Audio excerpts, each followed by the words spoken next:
What is going on, all you Pokemon collecting maniacs out there? This is Ryan, the Pika Pika Papa, and today, yet again, we're going to be talking about Phantasmal Flames, except we're going to be doing so much more than that. I'm going to be sharing with you my investing strategy and how I'm going to deploy my resources to give me what I hope to be the best opportunity to make the most out of this wildly anticipated, like highly popular set that is going to be sold out almost instantaneously. But we're going to do more than that. We're going to have a ton of fun in this video. So one of the things I love about this channel is with every video that I do, I don't just sit and talk in front of a camera. Like I have a deck, I have a PowerPoint presentation that I show you. I believe that you should see the what, the how, the why. You should see the trend analysis. Like that's just a big part of what I do here on the channel. But the cool thing about that is it gives me the ability to literally go back in time and see how I approached different products in the past. And as excited as I am about Phantasmal Flames, there have been other big sets that I have been equally excited about, yet I took a very different investment approach to it. So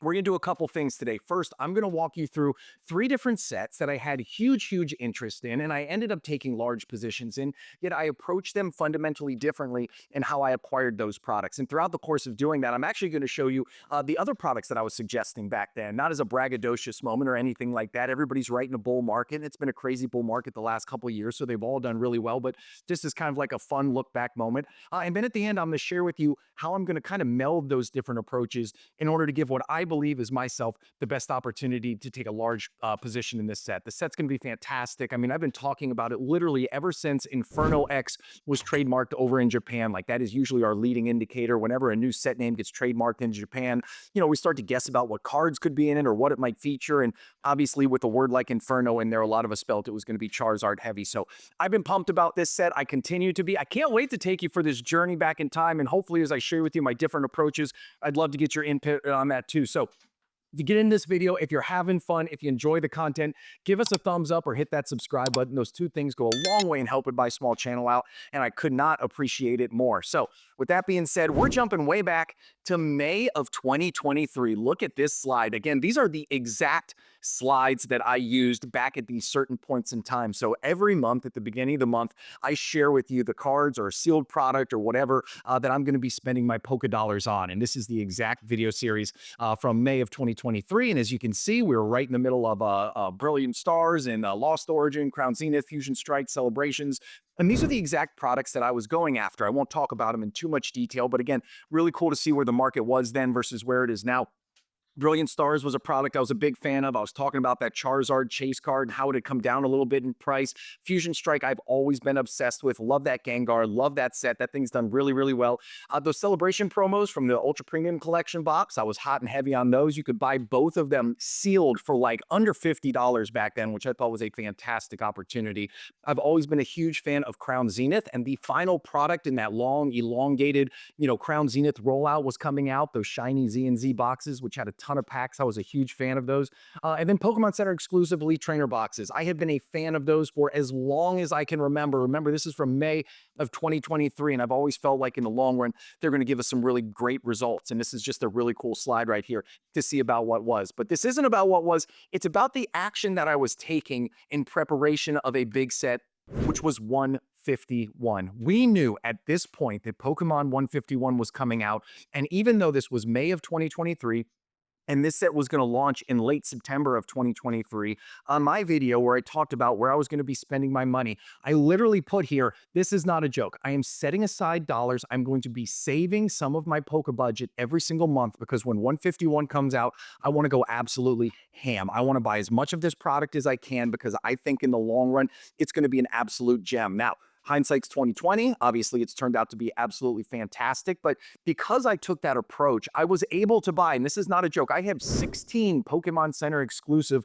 Elite Trainer boxes in my Poke closet. It was because I saved up the money, and the ability to buy those back then was much more favorable than it is now. You could buy a case at a time. You could buy one on pre-order. You could buy one on launch day. When the product was eventually restocked, you could buy it again. It just was not the knife fight that it is today, but I believed in the product. I saved up the money. I didn't have to go broke to do it because I thought ahead of time. So I ended up with a really big position in 151 Pokemon Center exclusively trainer boxes, which, as we all know, have given some really favorable results ever since then. So that was my approach here. Save. And then when it becomes available, go all in. Now, The next one we're talking about, we're going to jump forward a couple months to November of 2023. And listen, not a lot has changed since May of 2023. Still a big fan of Brilliant Stars, still a big fan of Fusion Strike. Lost Origin made the list. The other thing was, back then, those Sam's Heavy Hitter exclusive boxes were absolute fire. Just a ton of packs in there. You had Evolving Skies, Astral Radiance, you had Silver Tempest, Chilling Rain at $39.99. Those things were an absolute steal. Then in the bottom right-hand corner, those Evolution Premium Collection boxes, I loved those. The alt arts were super unique. It had Evolving Skies packs in it. Like all three of them were going for right around $70. I don't even know what they're going for now, but they're going for a whole heck of a lot more. But that wasn't the highlight. That wasn't what I was saving my money for, taking a big position in. All of those things were things I wanted to take a part of.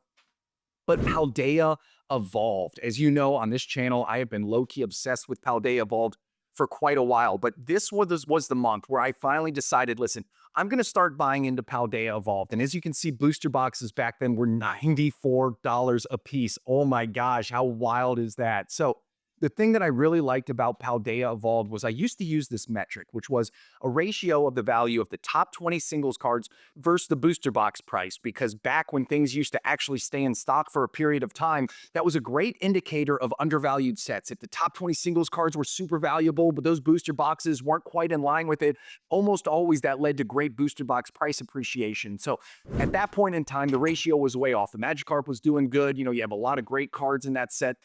So the ratio was off, so I started buying into it. But instead of doing what I did with 151, I took a measured approach. I started dollar cost averaging in because the price started going up not long after this video. Every month, I was buying one booster box of Paldea Evolved, and I did that from this $94 price point all the way up to when it got to like $145, $150. I think I have 10 Paldea Evolved booster boxes in the Poke Closet now, but I knew I wanted a large position in it, but I also didn't want to take too much away from some of those other sets you saw on the previous slide. I still wanted to buy my Fusion Strike booster boxes, my Brilliant Stars, my Lost Origin booster boxes. So instead of going all in like I did on 151, I took a more slow and steady dollar cost averaging approach here in Paldea Evolved. And at the end of the day, here we are in 2025. I got a large position in Paldea, and I feel absolutely great about it. So that is another different approach to a set that I was really, really excited about. Now, we're going to fast forward to this year and Destined Rivals. We all knew Destined Rivals was going to be big. We knew with the card lineup, we knew with the hype around it, it was going to be awesome. But those pre-sales for those booster boxes was at $300. So what I said was, I want to wait until the set comes out. I want to take a look at some of the metrics, and then I'm going to decide where I'm going to pull the trigger. And so one of the videos that I did was based off of the pull rates. And here you have Destined Rivals pull rates, right? The pull rates were the worst out of the regular series sets. So that alone right there was enough to make me get really excited. And then you look at the gem rates, and the gem rates for the two previous sets to that weren't very good, right? In the mid 35, 37% range. So I thought pull rates are bad, gem rate's going to be bad. This is a set I definitely think I should get into sooner rather than later. So the next thing that I did in that same video was I did a comparison to Fusion Strike. Strangely enough, Fusion Strike's been on all three of these older videos, but what you look at is that line right there where it says April 2024, $228, 58.5% over MSRP. The reason I highlighted that point is because that is when Fusion Strike sold out at the Pokemon Center. So when this became unavailable, we knew it was a great set. It wasn't available at MSRP. It jumped up to $228. You see that aggressive spike up there, which was 58.5% over MSRP. And the reason I wanted to talk about that was because at this point in time, Destined Rivals booster boxes, which were sold out at the Pokemon Center, not available at MSRP, was 51.5% over MSRP. So what I thought was Fusion Strike was an epic set, one of the best of Sword and Shield. Destined Rivals is an epic set, one of the best of Scarlet and Violet. This one is at almost the exact same price over MSRP as Fusion Strike was. This was where I went all in on Destined Rivals. I didn't pre-order it. Like, as you can see, sometimes the boxes go for way, way too much pre-order. It was working its way back down, and I didn't have a crystal ball. Who knew if this was going to continue to come back down? Who knew if it was going to spike out? All I knew was I felt very, very comfortable about the price point at this point in time. So even though I didn't do what I did with 151, and I certainly didn't do what I did with Paldea Evolved, I decided this was the time to buy in. So I waited after launch, I took a big position, and I'm very happy with that because Destined Rivals is just a fantastic set that I think is going to do really well in the long run. So that brings us back to this. As I said, I started talking about this set back when it was Inferno X. This is another slide from a video that I did in May of 2025, and we were talking about the possibility that there could be a Mega Gengar in there, right? We know that there's going to be, a pre-constructed deck with Mega Gengar in it, which could possibly bleed over into Inferno X back then. We knew that there was going to be a Charizard in there. We felt very strongly about that. So back in May of 2025, I started talking about how I was going to be saving some money for it. In this particular slide, I was talking about cards that I thought had the opportunity to pop in value because all of the excitement that Inferno X was going to bring to it. And obviously they did. And that's no surprise there. I think that Charizard's now, well over $600. And I think that Gengar Secret is up over 300 now. So both these cards did well. But I've already started the process. I've already started saving for Phantasmal Flames. And that brings us to this. I'm going to do a 151 plus Destined Rivals approach. That's what I'm going to do. I think this artwork is going to absolutely crush. I think people are going to love this set. I think the artwork's going to be great. We haven't even seen the vast majority of cards, so I think the set is only going to get better. So as I said, I've already started stockpiling funds, which is what I am going to do. I am going to keep putting money away. When we get closer to launch, if I have the ability to buy a case of booster boxes, I'll have to evaluate it. But man, I'm thinking if I can get it for under $275 per booster box for the booster box case, that might entice me enough to go ahead and pull the trigger because, again, I've had this long runway where I can save some money every single month. So it's not going to break me if I have to lay out $1,500, $1,700, $2,000 on a case of booster boxes that I think are going to absolutely smash over the long run. But then if I can acquire that case, I might sit on the sidelines and do exactly what I did with Destined Rivals. I might give it a month, 2 months, 3 months. I might see how the prices fluctuate. I do think that those pre-sale boxes are going to be really high,